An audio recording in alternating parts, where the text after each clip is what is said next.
Bonjour mes petites ombrettes et bienvenue dans ce nouvel épisode de votre podcast favori, Les Ombres. Il sera animé par moi-même, Yuri, et mes deux acolytes, Art et Bruno. Bonjour ou bonsoir, tout dépend à quel moment vous nous écoutez. Moi, c'est Art. Coucou, moi c'est Bueno. Alors, pour ce nouvel épisode, nous allons parler d'un sujet très particulier et très personnel à la communauté, qui sera le coming out. Alors, j'aimerais savoir, les amis, c'est quoi le coming out pour vous? Qu'est-ce qu'il représente? C'est vrai que quand on parle du coming out, c'est un mot anglais qui veut dire en traduction française sortir du placard. Mais qu'est-ce qu'il veut réellement dire? D'où vient-il? Alors le coming out, faut savoir les amis que c'est l'annonce volontaire de son orientation sexuelle, de son identité de genre ou encore de la variation naturelle de son corps. Il a été inventé en 1869 par un activiste allemand homosexuel, Karl Heinrich Ulrich, dont le but de changer l'opinion publique sur les homosexuels. Il va donc recommander aux homosexuels de l'époque de faire leur coming out en masse. Merci Bono pour cet élan de culture. Nous aurons le temps d'en parler de long à large avec deux intervenants de qualité que nous recevons ce soir, qui sont la personne de Raïm et de Kéran. Salut, moi c'est Raïm, d'origine camerounaise, vivant en Allemagne, ou je dirais mieux la Suisse, célibataire, père d'un enfant. Un résumé de ma vie, j'ai grandi au Cameroun.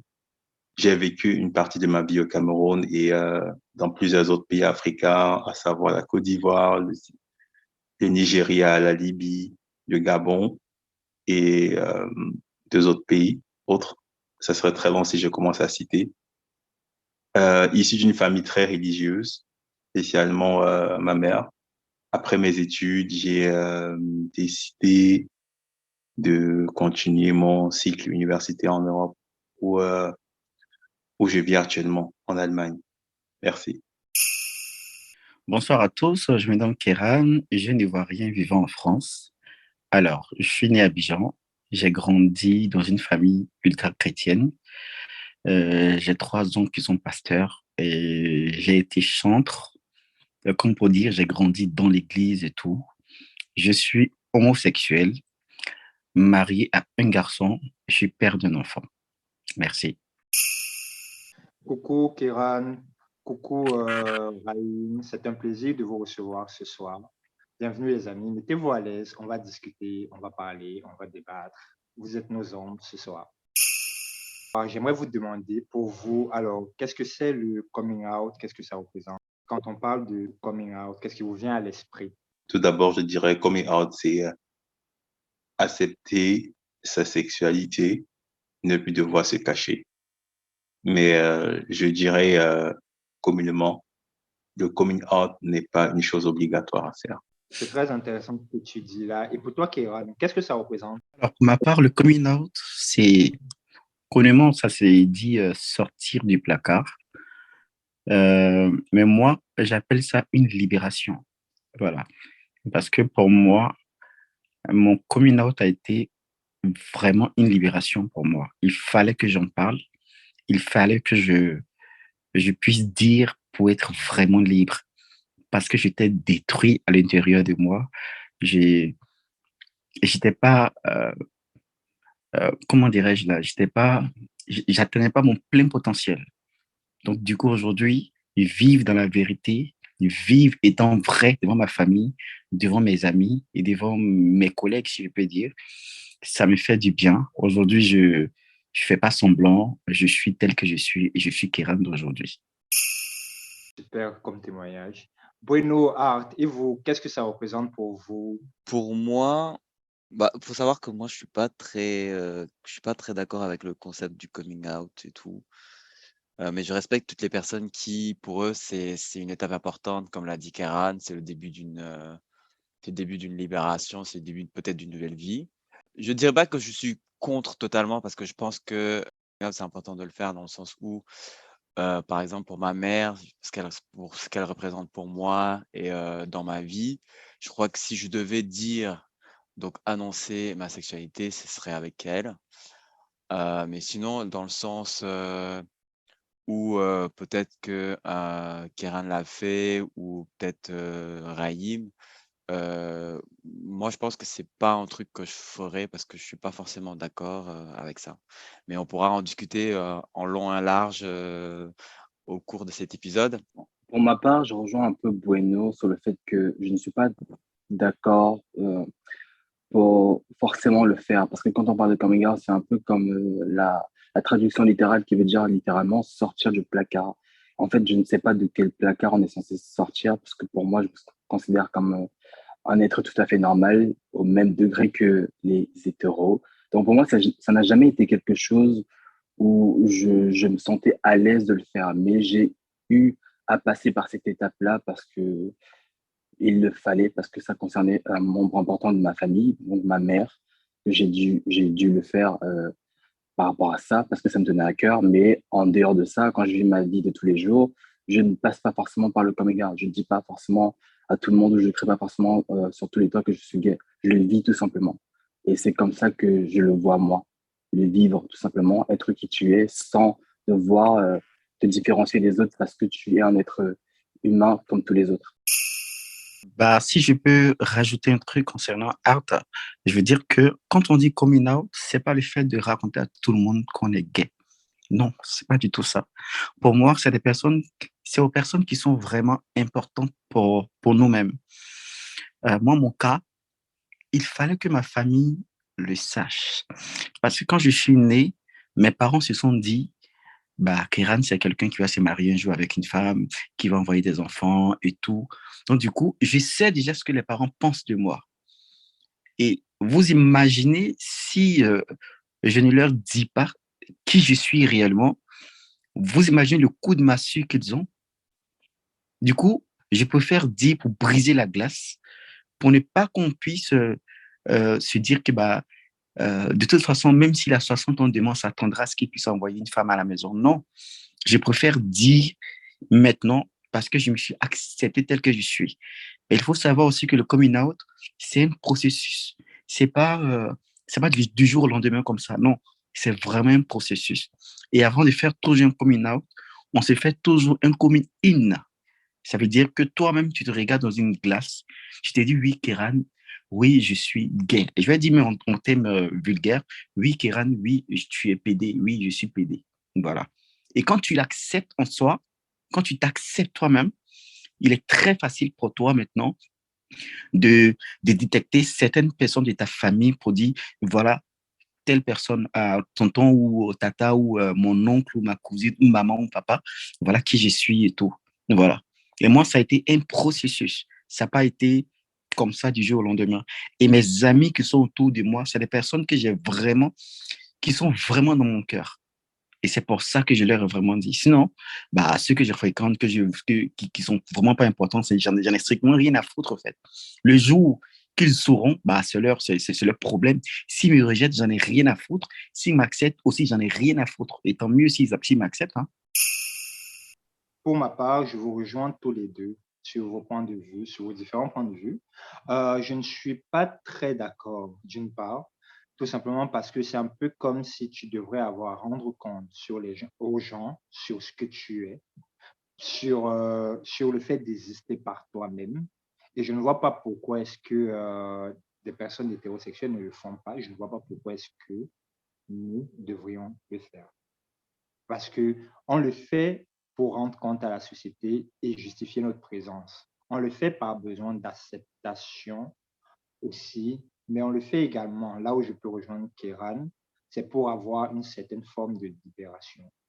Une libération vis-à-vis de soi-même, une libération même aussi vis-à-vis de nos relations. Parce que, bon, à un moment donné, tu arrives à une phase de ta vie où tu as envie de te situer, tu as envie de savoir qui est avec toi ou qui n'est pas avec toi, avec qui peut partager ça avec toi, qui ne peut pas partager ça avec toi. Et pour certaines personnes, c'est très important.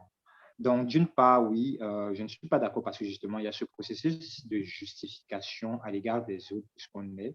Mais d'autre part, je peux comprendre le fait que on puisse, vis-à-vis de nos proches, des gens qu'on aime, vouloir être honnête et vouloir se dire que bah, on veut partager ça avec eux et qu'on veut qu'ils nous voient tels que nous sommes réellement. Et en fait, il y a un point qui était très intéressant que Kéran soulignait tout à l'heure, le fait de faire le coming in. En fait, c'est vrai que c'est très important pour ceux qui veulent, par exemple, faire leur coming out. Ça demande du travail sur soi, en tout cas, de la rétrospection. Genre. Ça demande vraiment du courage, de se remettre en question, de se sentir vraiment prêt. Et je pense que si on a envie de faire un coming out, il faut vraiment être sur le moment, vraiment se recentrer sur toi et se demander si on est vraiment prêt à le faire et penser aux futures conséquences s'il y en a. Si tu vis dans un environnement, par exemple, qui ne te permet pas d'être totalement ouvert, d'être totalement toi-même, est-ce que tu dois vraiment le faire? Est-ce que tu dois vraiment assumer qui tu es aux yeux de tes proches? Est-ce qu'ils vont t'accepter? Est-ce que si, est-ce que ça? Ça demande vraiment de la remise en question et vraiment se sentir prêt parce que c'est pas quelque chose qui est anodin. C'est très important dans la société dans laquelle on vit, qui n'est pas forcément totalement accepté, soit dans le contexte européen ou quelquefois encore en Europe où il y a certaines familles qui sont fermées parce que ce n'est pas forcément ouvert chez toutes les familles. C'est pas parce qu'on est en Occident que c'est forcément accepté comme ça peut ne pas l'être. Donc voilà, je pense que Kéron elle a des raisons sur le fait qu'il faut faire un coming in, donc se sentir prêt, vraiment se sentir à l'aise, de pouvoir le partager avec nos entourages, notre famille, etc. Comme j'ai dit tout à l'heure, l'hétéro ne justifie pas sa sexualité. Je vois pas pourquoi je justifierais la mienne. Je vis juste ma vie. S'il arriverait qu'on me demande, parce que moi, je prends mon cas, je n'écris pas sur mon front que je suis gay ou j'écris pas sur tous les toits que je suis gay. Mais s'il arrive que quelqu'un me demande, ah, c'est pourquoi, est-ce que, je te répondrai oui, je le suis et je m'arrête là parce que je me dis, je sais pas, je me vois pas justifier mon attachement à un mec. Aujourd'hui, je ne cache pas, j'ai une petite anecdote. J'ai des amis qui étaient venus chez moi lorsqu'il y avait chez mon appartement. Ils m'ont aidé à refaire les travaux. Il y a un ami de mon grand frère qui est venu. Il a trouvé mes potes en train de s'embrasser. Et pour lui, il était choqué, en fait. Tu vois, moi, je vis juste ma vie. Si tu la prends, par contre, par un événement inopportun, par exemple, comme l'ami de mon grand frère qui est venu chez moi, il y avait mes potes, un couple, et en plus, c'était un couple. Je me demande pourquoi, si je suis en couple chez moi, dans mon appartement, je fais ce que je veux, égal qui vient, que ce soit un collègue de service, que ce soit un camarade ou un ami ou une connaissance, je vis aisément ma vie parce que je me dis, l'hétéro, lui, vit sa vie. Il ne demande, il ne demande pas à se justifier. Si je devrais présenter mon petit ami, je viendrais présenter mon petit ami en disant, c'est mon petit ami, que ça plaise, que ça en plaise ou en déplaise quelqu'un, que ça choque, ça ne choque pas.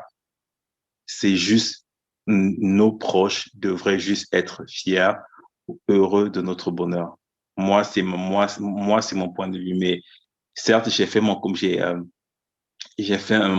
out, comme il a dit, il faut d'abord faire son coming in. Là, je l'accepte tout à fait parce que c'est tout un processus. Déjà, il va falloir lutter avec les yeux de la société, euh, d'abord, ça commence d'abord par ta famille, le jugement de ta famille, parce que c'est pas toutes les familles qui le prennent bien. C'est pas parce que la famille de X et Y l'ont bien pris que la famille de Z le prendront aussi bien. Tes amis, ton boulot, par contre, même comme on dit au boulot, ils sont pas homophobes. Si tu rencontres, parce que parfois tu travailles, il y a parfois des petits propos homophobes lorsqu'ils se disent que parmi nous, il n'y a pas de gay.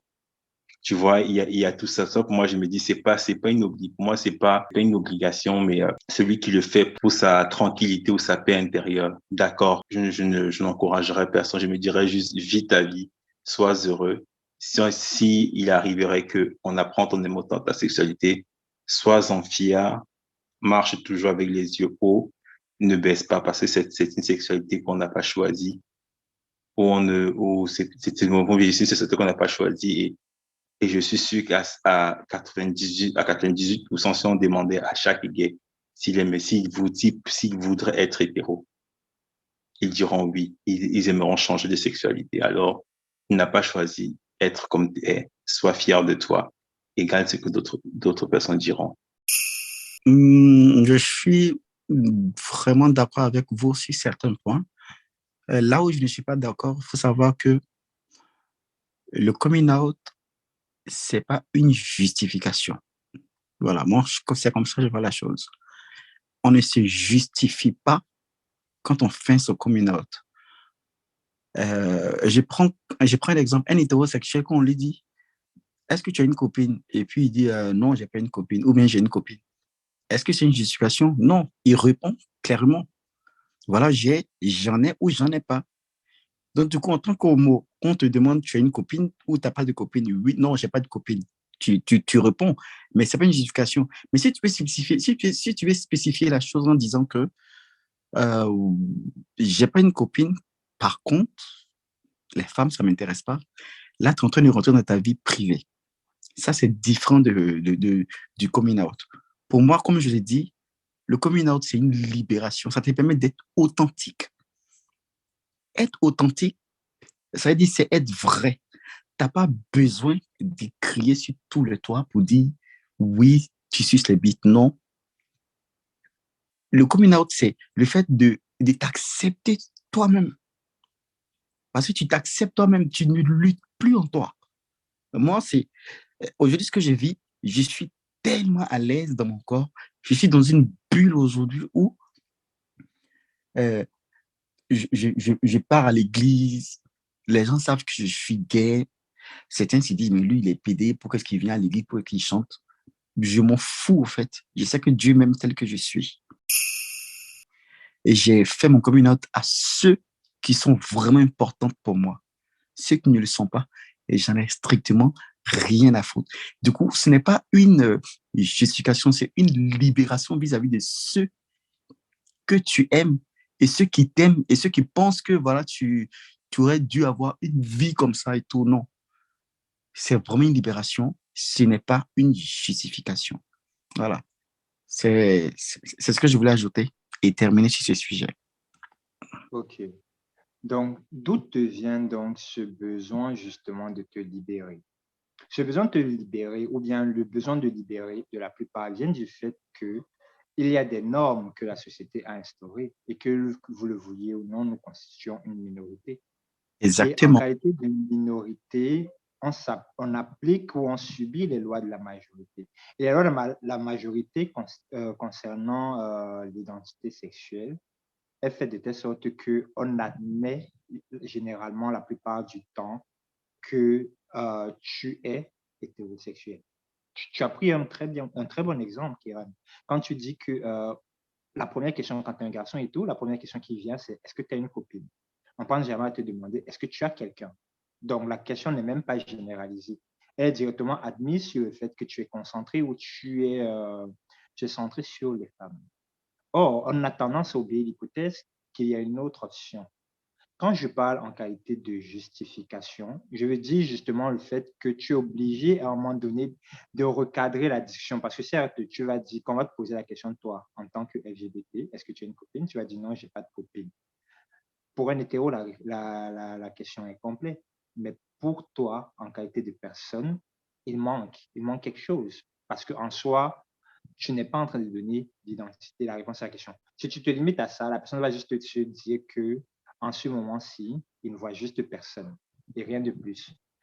Maintenant, pour pouvoir recadrer encore mieux, tu es obligé de remonter sur ce qui est enfoui en toi et pouvoir dire à la personne, non, mais en fait, comme tu vois, ce qui m'intéresse, c'est ceci. C'est ça que je dis en qualité de justification, parce que tu es obligé de justifier.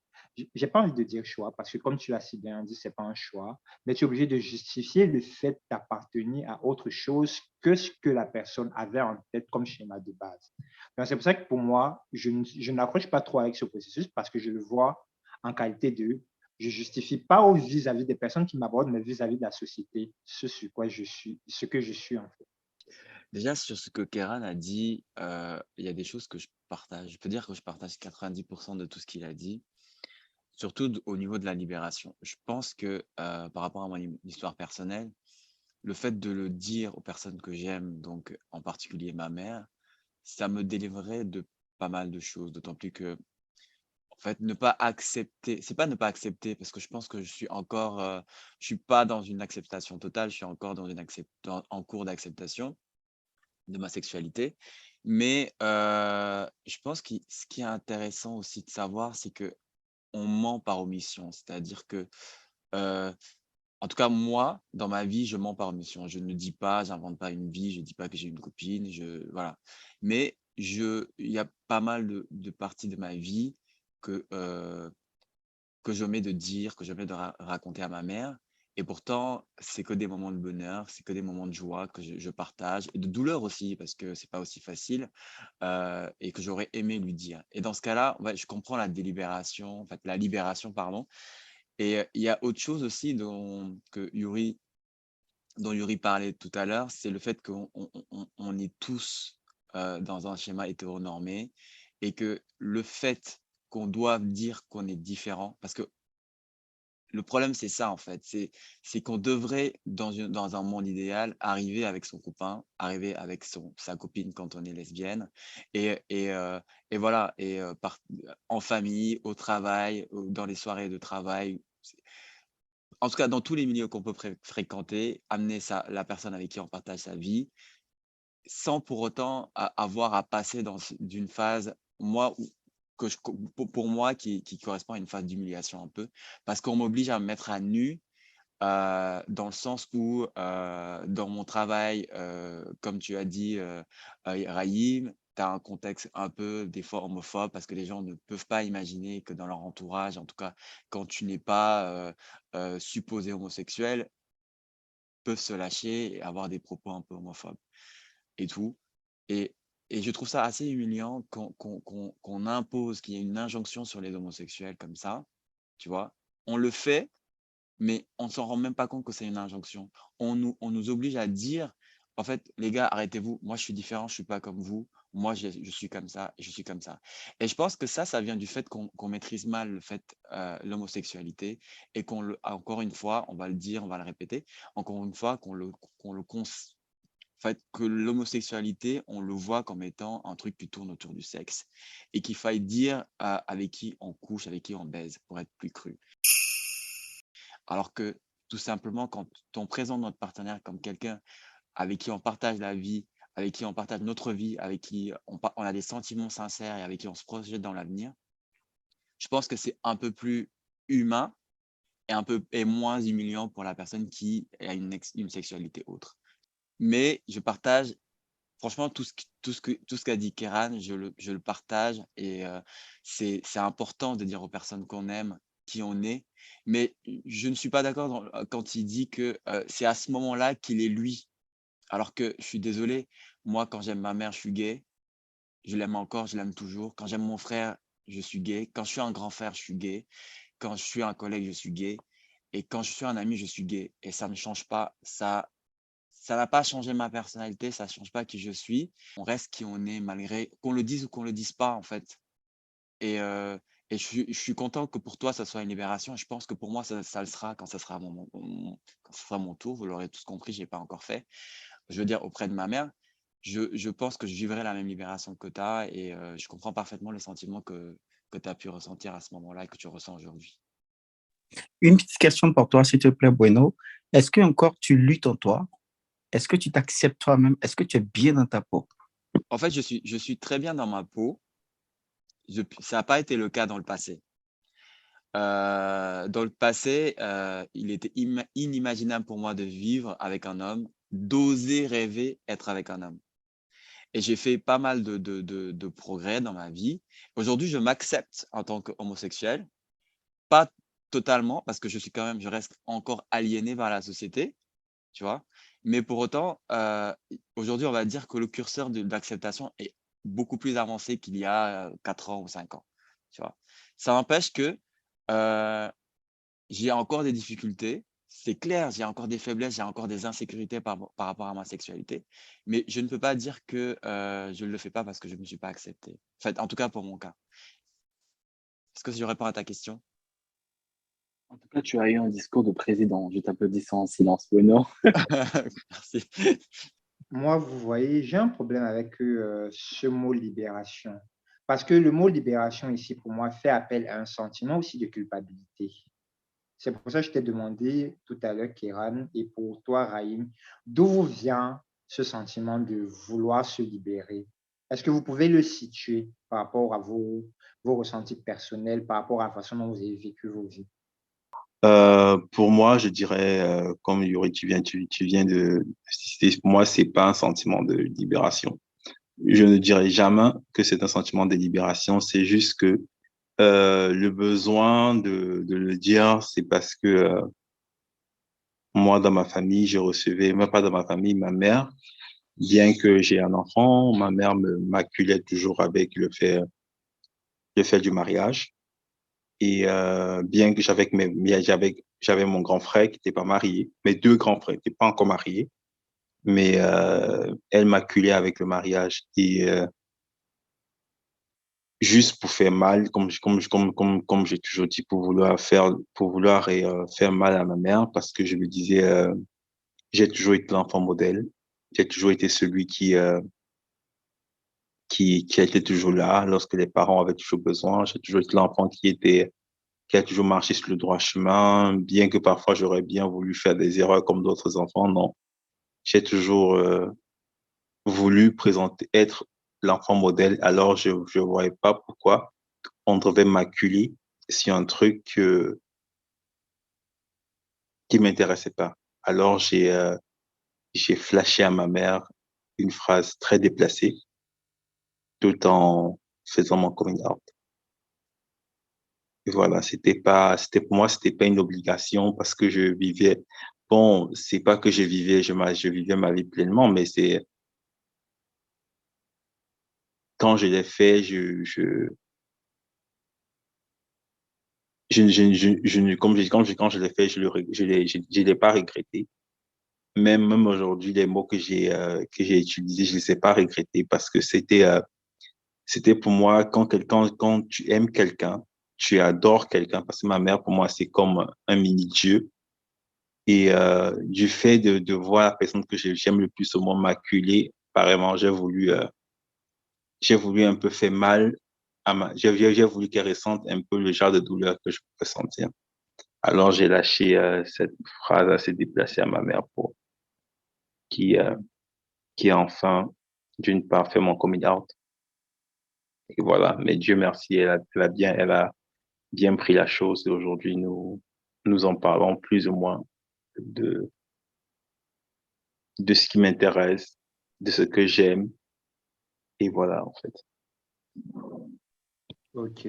Avant de passer à Kéran, j'aimerais te demander d'où tu as parlé de douleur, tu as parlé d'une douleur intense et tu as parlé du fait de vouloir qu'elle ressente la même douleur. Donc, je vais réitérer ma question. D'où te venait justement cette douleur intérieure? Est-ce qu'elle était constante depuis ton enfance et est-ce elle vivait, elle s'animait, est-ce qu'elle partait d'un sentiment de rejet ou d'un sentiment de je ne suis pas en accord avec moi-même? Non, ça partait pas d'un sentiment de rejet parce que dans ma famille, j'ai toujours été celui, un peu le préféré. Et c'était juste parce que je me disais, dans mon enfance ou dans mon adolescence, j'ai toujours fait ce que les parents voulaient. Je n'avais jamais découché. Je n'avais jamais, en fait, comment on dit pour résumer la chose, j'ai toujours voulu présenter l'image de l'enfant modèle. Et on sait, c'est pas facile. Et j'ai commencé à être indépendant très tôt parce que j'ai perdu mon père, j'ai perdu mon père assez tôt. Alors j'ai voulu être indépendant très très tôt pour pouvoir aider ma mère. C'est pas que ma mère manquait des finances, mais c'était juste que je voulais, je voulais montrer à ma mère que je suis là, je suis là pour elle, tu vois. Et je me disais en fait, c'était cette reconnaissance qui me manquait en fait, de me dire pourquoi mes frères, ils sont pas mariés, ils ont 4 ans, 5 ans de plus que moi, celui dont je suis là, 5 ans de plus que moi, il n'est pas marié, mais c'est moi, du haut de mes 24 ans, je m'accule déjà avec le mariage. Alors c'était une façon de dire en fait, parce que je disais toujours non, je suis pas prêt. Peut-être pour elle, elle avait déjà des doutes que j'étais gay et elle se disait peut-être si je me marie, ça va passer. Je pense que c'était aussi ça, c'était aussi ce sentiment qui animait ma mère comme j'ai dit, parce que moi, je ne pourrais pas justifier le fait, mes deux grands frères, ils ne sont pas mariés. Certes, ils vivent maritalement avec des femmes à la maison, mais ils n'étaient pas mariés. Et un n'avait pas encore d'enfant, moi j'en avais déjà un, mais je voyais pas ce besoin de me demander après trois, quatre phrases, quand est-ce que tu te maries, quand est-ce que ça, quand est-ce que ceci.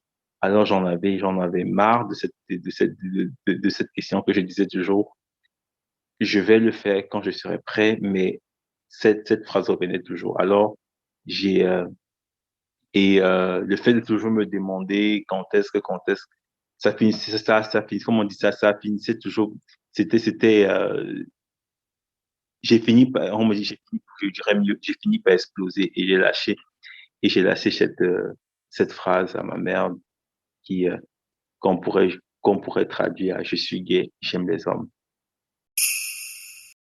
Comme je le disais tantôt, je suis né d'une famille chrétienne, extra-chrétienne. Je suis ultra chrétienne, si je peux dire. Dans la famille, il y a 3 pasteurs. Et j'ai été toujours le préféré de ma grand-mère, de mon grand-père, de ma mère. Donc, du coup, je suis l'enfant préféré de la famille et de la grande famille. Et les gens ont toujours eu euh, une directive pour moi, pour me dire, bah, celui-là, voilà comment il va grandir, voilà ce qu'il deviendra plus tard et tout. Mon schéma était déjà tracé.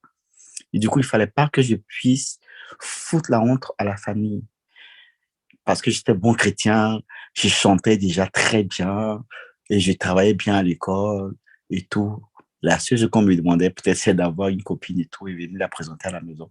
Mais chose que je ne pouvais pas faire semblant.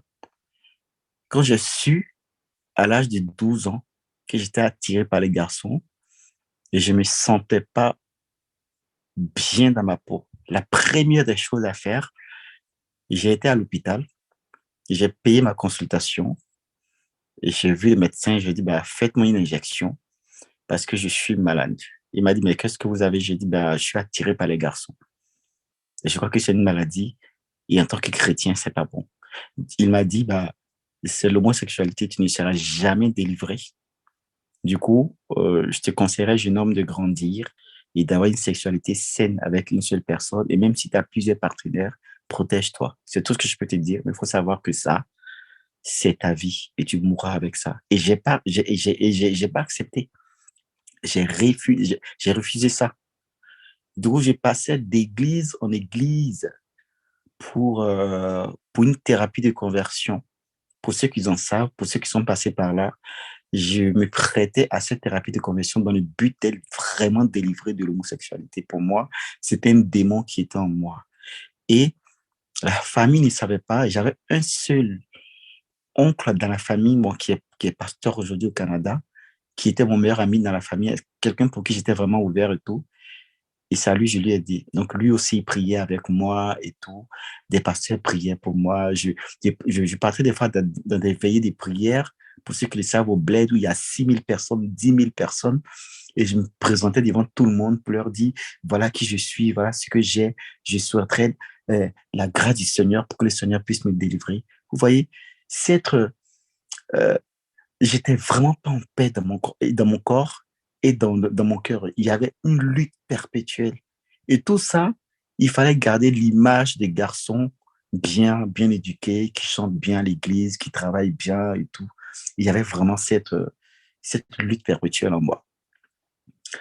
Et jusqu'à ce que je faisais des tentatives de suicide et que personne n'était au courant. Personne n'était au courant. Au bled, tu peux te rendre dans une pharmacie sans ordonnance, acheter des médicaments que tu veux et tu bois. Le pharmacien te donne ces médicaments sans ordonnance, c'est comme ça. Et je buvais des trucs pour mourir. Je me trouvais tout le temps aux urgences. Mes parents étaient toujours à mes chevets. Ils ne comprenaient surtout pas. Ils me disaient que Kéran, c'est quelqu'un qui est vraiment fragile et tout.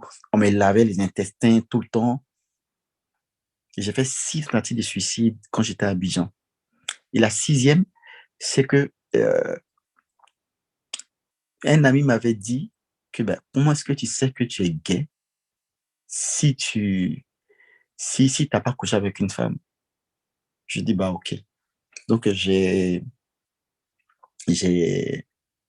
y a une jeune fille qui était amoureuse de moi. Je lui ai fait part de ce que je voulais faire avec elle. Elle m'a dit, ok, il n'y a pas de souci, on est parti à l'hôtel et tout. On a commencé les affaires. Elle m'a embrassé, je sentais rien. Quand elle s'est mise à quatre pattes, que j'ai vu sa foufoune, j'ai, je peux dire, j'ai piqué une crise. Voilà.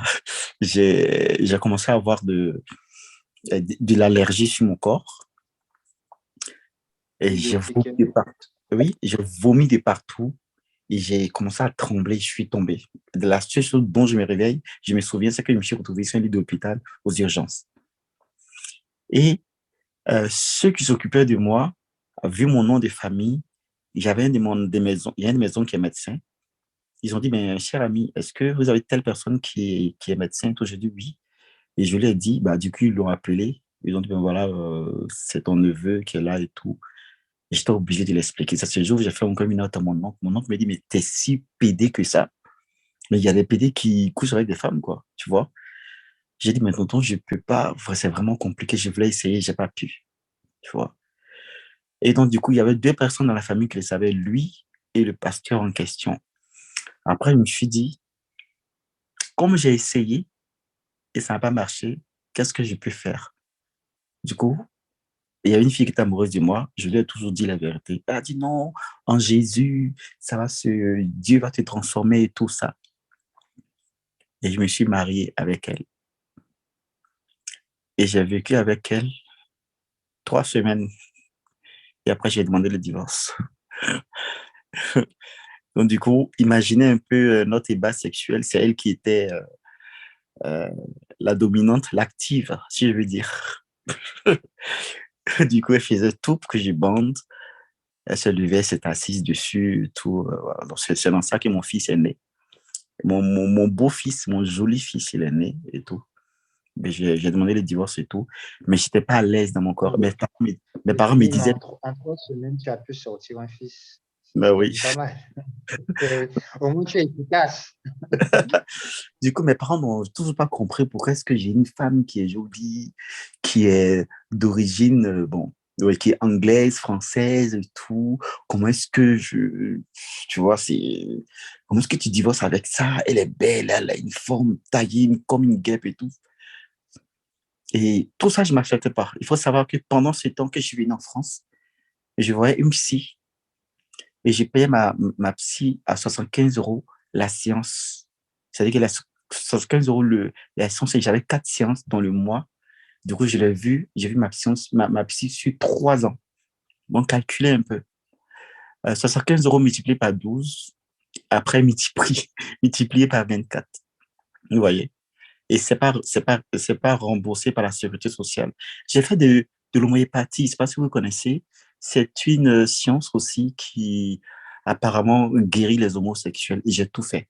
Ça n'a pas marché. Et j'étais aussi à l'église, dans une église réveillée ici en France, où je chantais.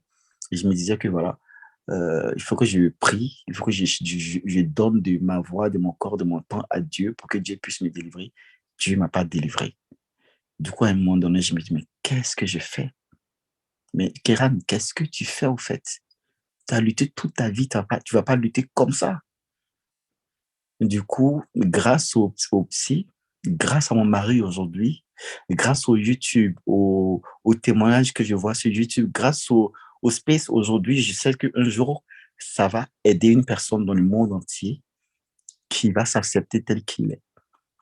Grâce à ce genre de choses, il y a eu un déclic en moi. Et Dieu merci, j'ai béni le Seigneur parce que ce déclic a été fait pour moi. Aujourd'hui, j'ai pris mes 2 mains, j'ai appelé ma mère, j'étais en pleurs et je lui ai dit, maman, voilà, je suis gay. Ma mère a pleuré et tout. Mon frère, mes oncles, tous ceux qui ne savaient pas, je leur ai tous dit. Dieu merci, quand il y avait 2 personnes dans la famille qui savaient, ils ont été un pilier pour moi. Vous voyez? Ils ont expliqué, voilà, Kéran, voilà, c'est depuis qu'il est petit, hein, c'est vrai, on ne vous a pas dit. Il a vraiment lutté. Et si vous voyez qu'il était malade et tout, c'est parce qu'il voulait se tuer et tout. Aujourd'hui, on est heureux pour lui parce que il s'est accepté tel qu'il est. Et si vous dites qu'il n'aura pas d'enfant, bon, il a déjà eu un enfant. Et je leur ai dit, ben, c'est pas fini, j'ai un copain que j'aime, que je suis amoureux, vous voyez. Et ils m'ont dit, bah, viens avec lui, on veut le voir. Du coup, bah, ils l'ont vu, ils ont vu sa mentalité, on lui a demandé quelles sont ses intentions pour moi à court et à long terme et tout. Bah, ils ont vu que c'est quelqu'un de bien. Et lui, il m'a présenté à sa famille. Aujourd'hui, je suis marié légalement, je vis bien, j'ai pas de problème, j'ai plus de lutte en moi, il y a plus de questions où, quand je me réveille le matin pour dire encore cette lutte, non, il y a plus ça. Il n'y a plus ça en moi. Je n'étais pas obligé de faire mon coming out au travail, mais je l'ai fait. Parce que quand j'étais au travail, que je n'avais pas fait mon coming out, j'ai joué un rôle, au fait, et je ne donnais pas le plein potentiel dans mon travail. Donc, il était difficile pour moi même de garder les CDI à long terme. Il était très difficile pour moi. Parce que je me disais, bah, s'ils savent, je ne serais pas à l'aise dans mon corps. Donc, j'ai parté de CDI en CDI, j'ai parté de CDI en CDI. Et c'est moi qui rompais des fois. Mais aujourd'hui, ça fait aujourd'hui 5 ans que je suis dans ma boîte où je suis. J'ai une promotion, j'ai un très bon salaire, je suis un pilier même de mon boulot. Parce que tout simplement, je me suis accepté tel que je suis. Je me suis dit, quand tu es vrai avec toi-même, tout coule comme un de roche. Tout coule. Et c'est vraiment bien, quoi. Il y a un truc qui est assez intéressant quand tu parlais, quand tu expliquais. En fait, je me sens vachement. J'ai l'impression que tu racontes ma vie. Parce que, pareil, je viens d'une famille assez chrétienne, très chrétienne, du coup. Et en fait, c'est vrai qu'il y a un problème de l'acceptation. Mais je pense qu'il y a aussi le truc de l'acceptation de. C'est peut-être pas l'acceptation, mais c'est aussi faire le deuil de la personne que ta mère, enfin, pour moi, que ma mère pense que je suis ou que je serai. Et en fait, de ce que ça peut engendrer derrière, c'est-à-dire le rejet, l'abandon, tout ça. Et la chance que tu as eue, je pense, que tu es tombé dans une famille qui très ouverte d'esprit. Je dis pas que ma mère, elle l'est pas, parce que je sais pas, je connais pas son avis sur la question, on n'en a jamais parlé. Je pense que tu as eu beaucoup de chance de tomber dans une famille très ouverte d'esprit, qui t'aime beaucoup et qui a voulu te soutenir et tout. Mais pour les personnes qui n'auront pas cette chance-là, et pourtant qui s'acceptent, en fait, et qui veulent pas faire leur coming out, penses-tu que c'est un, je sais pas comment le dire, parce que ça a l'impression d'avoir déclenché pas mal de choses dans ta vie, mais est-ce que tu penses que le fait qu'ils ne veuillent pas le faire, ça les bloque, même s'ils s'acceptent eux-mêmes en tant que gays, en tant qu'homosexuels, est-ce que tu penses que ça peut être un problème, un obstacle, pardon, dans leur vie? Même s'ils font pas leur coming out, mais pour autant, ils s'acceptent totalement, mais juste, ils n'ont pas envie de donner, en tout cas, à ces gens, à leur entourage, cette possibilité d'avoir leur mot à dire sur leur vie. Parce que c'est un peu comme ça que moi, je le ressens. Mais et j'aimerais bien que tu me répondes parce que c'est assez important pour moi et peut-être pour quelqu'un qui nous écoute. Si tu t'acceptes toi-même, si tu as fait ton coming in, tu as tout gagné. Ça, c'est le grand pas. Ça veut dire que tu n'as plus de lutte corporelle, Mmh. tu n'as plus de lutte dans ton esprit. Il n'y a plus de gêne. Est-ce que tu comprends? Tu es toi-même et tu es vrai avec toi-même, tu es authentique. Tu n'as pas besoin, tu n'as même plus même besoin de faire ton coming out. Maintenant, on est dans une société où on est tous issus d'une famille.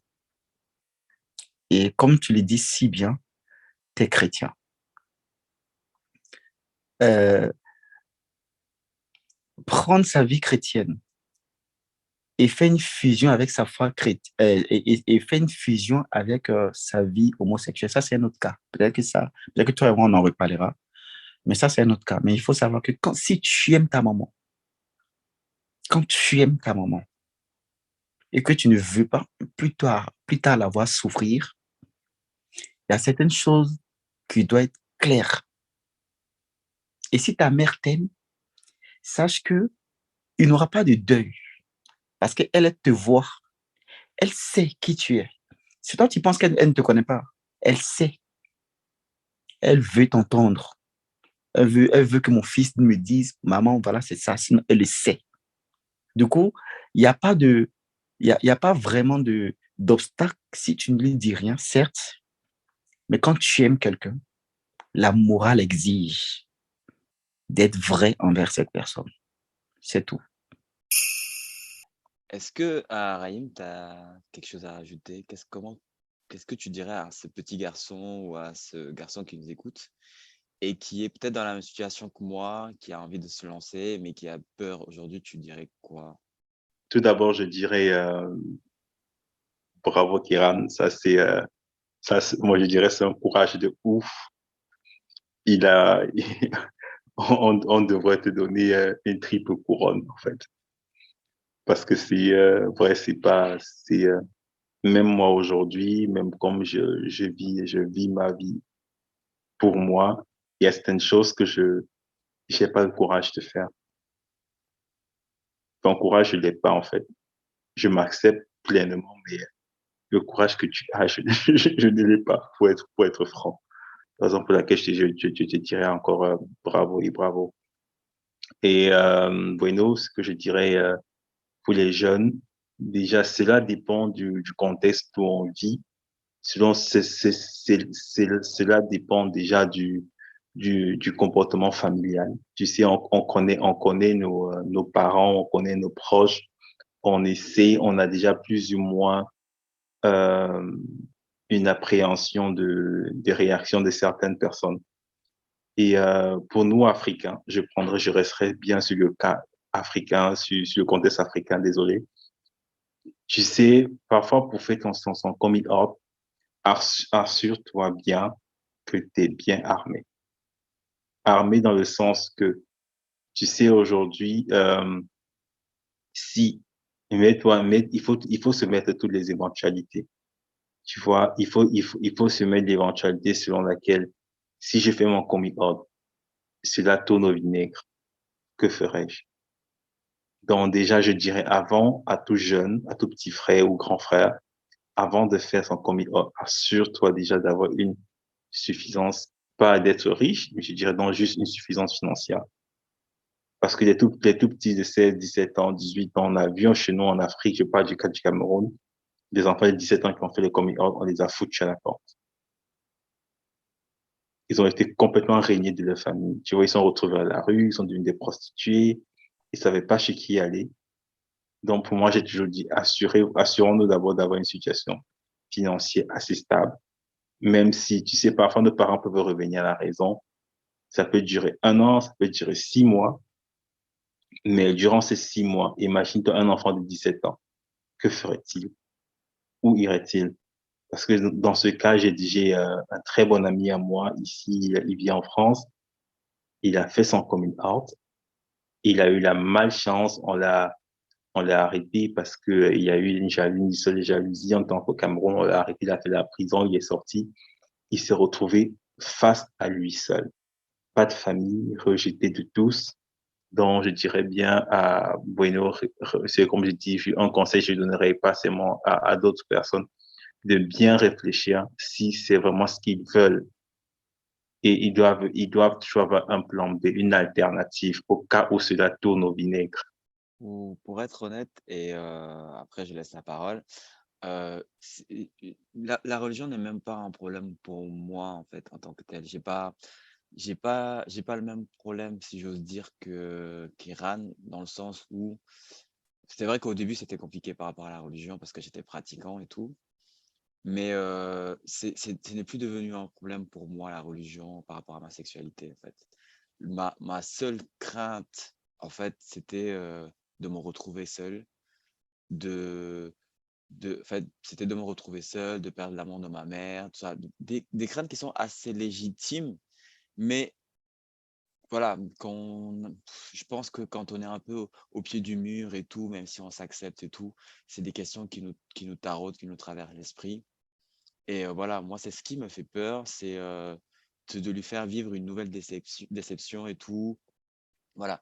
Donc, Je pense que ma mère, elle m'aimera, quel que soit le bueno qu'elle aura en face d'elle, quel que soit le bueno que je serai, elle m'aimera. Mais j'ai pas envie que les yeux avec lesquels elle me regarde aujourd'hui, même si je sais que c'est, même si vous allez me dire ça va pas changer parce qu'elle t'aime, parce que si, parce que ça, je le sais ce que vous allez me dire, tous les gens vont dire, mais on ne peut, voilà, je suis conscient que j'ai des insécurités par rapport à ça, et rien à voir avec le fait que je m'accepte ou quoi que ce soit, mais j'ai juste pas envie qu'elle fasse plus activement partie de ma vie. J'aimerais qu'elle soit là et, euh, et si par chance elle écoute cet épisode, on ne sait pas comment et tout. Et quand je serai prêt, ça viendra et voilà. Elle saura que je suis amoureux de notre mec. En fait, même pas que je couche avec des mecs, mais juste que je suis amoureux d'un autre gars et que bah c'est pas une fille, c'est pas c'est pas une femme, j'aurai peut-être pas d'enfant, elle aura peut-être pas de petit-fils, je sais pas, on sait pas. Voilà quoi, je suis un peu brouillon dans ce que je dis, mais voilà, c'est un peu ce que je ressens. Et si elle l'entend un jour, voilà, ce sera ces mots-là qui lui seront dits, qui lui seront avoués, et avec toute la sincérité, tout l'amour que j'ai pour elle. Moi, je pense que les choses vont changer. Peut-être pas forcément en mal, mais peut-être encore plus en positif. Parce que quand je prends mon expérience à moi, je suis beaucoup plus proche actuellement avec ma mère après avoir fait mon coming out. On a une très bonne relation, alors qu'avant, ce n'était pas du tout le cas. Moi, je l'ai fait, comme j'ai dit au tout début de mon coming out, parce que c'était une personne qui est très importante pour moi et avec qui je devais, en quelque sorte, entre guillemets, la vérité, enfin, plutôt me libérer d'un certain poids, même si en dehors, je vivais ma vie aux yeux de tous, normalement. Mais pour ma mère, c'était très important que je le fasse. Donc, j'ai eu à le faire et actuellement, je suis très satisfait de l'avoir fait. Parce que quand je l'ai dit, malgré le fait que j'ai eu à faire mon coming in, comme Kira le disait au début, donc une remise en question, une rétrospection, être vraiment prêt mentalement à le faire, ça m'a vraiment soulagé dans le poids. Parce que quand je l'ai fait, elle m'a dit ces mots que je suis très fier de le dire à chaque fois quand on me demande comment ça s'est passé ton coming out auprès de ta mère. Elle m'a regardé dans les yeux, elle a eu une minute de silence, elle m'a dit, mais en fait, je le savais déjà sans vraiment le savoir, je t'aime et je te respecte comme tu es. Et Dieu t'a créé exactement comme tu es censé l'être. Et juste ces quelques mots m'ont fait tellement du bien parce que vu le contexte dans lequel on vit par rapport à notre culture, parce qu'on est tous africains, on est préparé un petit peu mentalement depuis le jeune âge, surtout quand tu es différent, à se dire qu'est-ce que je vais faire, comment je vais m'en sortir, est-ce que je vais devoir épouser une femme pour me cacher, est-ce que je vais pouvoir vivre ma sexualité aux yeux de tous, comment ça va se passer. Et je me reparais déjà mentalement en me disant que peut-être que plus tard, je vais devoir épouser une femme que j'aime pas et vivre caché. Est-ce que je suis vraiment prêt à le faire? Et quand elle a dit ces simples mots, ça m'a vraiment soulagé d'un poids et notre relation n'a été que plus forte au fur et à mesure du temps. Parce que maintenant, on parle de tout et de rien, on est beaucoup plus proches. Elle me parle de mes histoires de gars, elle me dit que je devrais me trouver quelqu'un, fonder une famille, trouver quelqu'un qui m'aime. Et je suis totalement surpris parce que c'est devenu totalement naturel et ça me fait du bien et ça me rend fier qu'une mère africaine puisse m'accepter tel que je suis et me dire que je corresponds totalement à ce que Dieu a voulu que je sois. Ce que je relève, tout se résume en une phrase que Kéran a dit tout à l'heure, quand on aime une personne, on est honnête vis-à-vis d'elle et c'est ce pourquoi on le fait. J'aime beaucoup cette phrase, c'est la vérité, mais d'une autre part, je trouve que ce soit dommage que ce soit la vérité, dans la mesure où ça rentre dans le compte de ce qu'on disait au départ, parce que en soi, c'est un peu comme si ça n'est pas fait forcément, ou du moins d'une manière intégrale pour nous, mais c'est aussi fait pour l'autre, pour que l'autre puisse nous voir tel, tel que nous voyons, tu vois. Et je trouve que c'est vraiment dommage qu'on ait à vivre ça, qu'on ait à passer par ces étapes-là, parce que dans les étapes de la vie d'un jeune garçon, d'une jeune femme hétérosexuelle, il y a pas, on a tous plus ou moins les mêmes étapes, sauf à cette barre-là où eux, ils font un saut, ils arrivent directement à l'étape suivante, mais on doit faire un point stop. Et ça me reconforte encore une fois de plus sur l'idée selon laquelle c'est un peu comme s'il y a un automatisme, souvent même malgré nous, qui est ancré en nous, un automatisme de justification, un automatisme de, certes peut-être de libération d'une part, mais cette libération part aussi d'une sorte de sentiment de culpabilité qu'on éprouve pour ce qu'on est vis-à-vis des autres. Et c'est pour ça que je trouve que c'est vraiment dommage. Mais après, j'ai conscience qu'on vit dans un monde où, effectivement, nous sommes des minorités et on subit les lois des majorités. Et voilà, ça rend les choses d'autant plus difficiles pour d'autres. Certains s'en sortent beaucoup mieux que d'autres, mais c'est bien de rappeler au quotidien que la vie d'un LGBT n'est rien, est tout sauf facile. Surtout que je rejoins Raïm quand il a dit à un moment donné qu'on doit prendre ses dispositions. Certes, souvent même tu as envie de le faire, tu as même envie de le dire, tu as même envie de partager autour de toi, mais tu te demandes, tu ne peux pas contrôler la réaction de l'autre. Imagine-toi, un jeune garçon, 15 ans, 14 ans, tout ça pour vous, ça s'est bien passé, ok, vos expériences, c'était cool et tout, mais imagine-toi, tu vis dans une famille d'extrémistes ou même de religieux, vraiment ultra religieux, mais d'une façon extrémiste. Ils ne sont pas prêts à se dire à aucun moment donné que je peux considérer cet aspect-là que c'est quelque chose de, OK, il est comme ci, il est comme ça. Tout. Tu vis au dépend de tes parents financièrement, mais tu t'exposes aussi. Tu t'exposes à te faire chasser de la maison, tu t'exposes à te mettre toute la famille à dos, tu t'exposes à ce qu'on te coupe les vivres. Si tu es encore sur tes parents, tu t'exposes à beaucoup de choses en fait. Donc, c'est un peu comme si dans le processus, c'est pas quelque chose qui est possible pour n'importe quel individu lambda. Il faut certains, il faut certaines, un certain background déjà assuré, notamment pour notre contexte africain et religieux, surtout parce que, bon, religion et culture ou culture africaine vont très souvent de pair. Et tout, c'est quelque chose qui est doublement ancré, parce que c'est un peu comme si tu menais un double combat. Et quand tu vis chez tes parents, tu te dis, mais en fait, ça, ce serait équivaut à faire une grosse gourde ou une grosse connerie sur leur toit. Que de leur dire, beaucoup peuvent te mettre dehors, beaucoup peuvent, tu vas te retrouver sans abri, tu vas te retrouver délaissé. Donc, c'est vraiment, en théorie, ça a l'air simple, mais en pratique, c'est un ensemble de facteurs à considérer. Aimons-nous tel qu'on est et soyons vrais en face de ceux que nous aiment. Et ceux que nous aiment, les deux premières personnes, c'est papa et maman. Même tes frères et tes cousins, tes frères et tes sœurs, là, tu as juste un engagement sanguin. En fait, c'est que le sang qui vous lie. Sinon, il y a des frères qui font rien pour les frères. Moi, aujourd'hui, si j'ai une facture, je ne vais pas appeler mon frère pour dire paye ma facture. Il ne va pas payer parce qu'il a sa femme, il a ses enfants. Donc, vous voyez, aime-toi toi-même, bats-toi pour toi. Sois heureux que ta mère puisse un jour t'accepter. Même si elle ne t'accepte pas, dans son cœur, elle t'a accepté. Elle est juste énervée.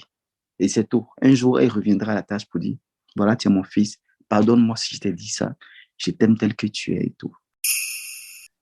De tout ce que vous avez pu dire, la première chose qu'il faut faire, donc du coup, c'est s'aimer soi-même avant qu'on. C'est une phrase assez rhétorique qu'on entend souvent, c'est s'aimer soi-même avant que les autres puissent t'aimer. Il faut qu'ils sentent que toi-même, tu t'aimes. Je pense que c'est assez important quand on est dans une phase de recherche d'identité et d'acceptation de son identité et tout.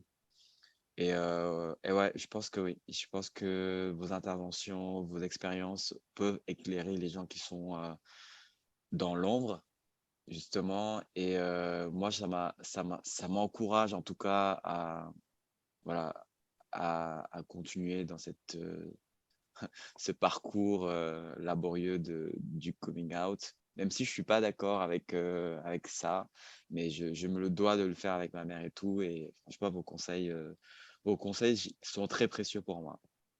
Et ma dernière question, du coup, c'était par rapport à peut-être plus Raïm. Si aujourd'hui tu devais refaire ton coming out, si aujourd'hui tu devais reparler à ta mère comme si c'était la première fois, peut-être toi, Kéran, si tu devais refaire, si tu devais changer quelque chose et tout de ton coming out, qu'est-ce que ce serait? J'aimerais bien entendre Raïm en premier et après Kéran, si tu as quelque chose à dire par rapport à ça. Pour moi, déjà, si je devais refaire, j'avais la possibilité d'entrer dans le temps et refaire mon coming out. Alors, la manière dont j'ai annoncé à ma mère, je ne l'aurais pas fait, mais je ne le regrette pas, mais je ne l'aurais pas fait.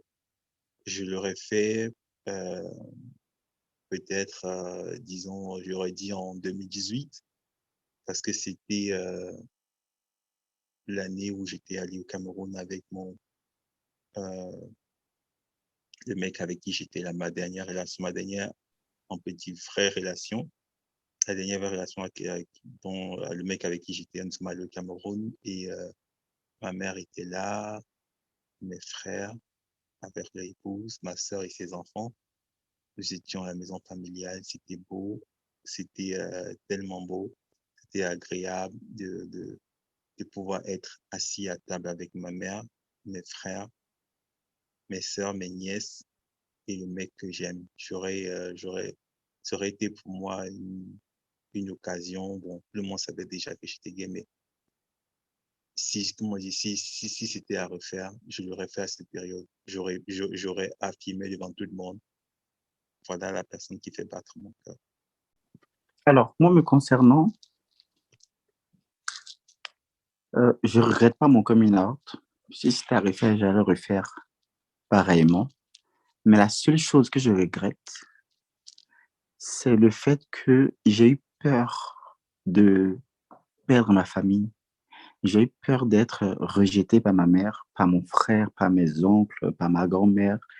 J'ai eu peur euh, du fait que, le regard que mes parents portaient sur moi, ce regard des parents fiers de leur enfant, cet enfant qui travaille bien à l'école, qui chante bien à l'église, et quand il chante, le Seigneur même se manifeste dans la vie des gens et tout.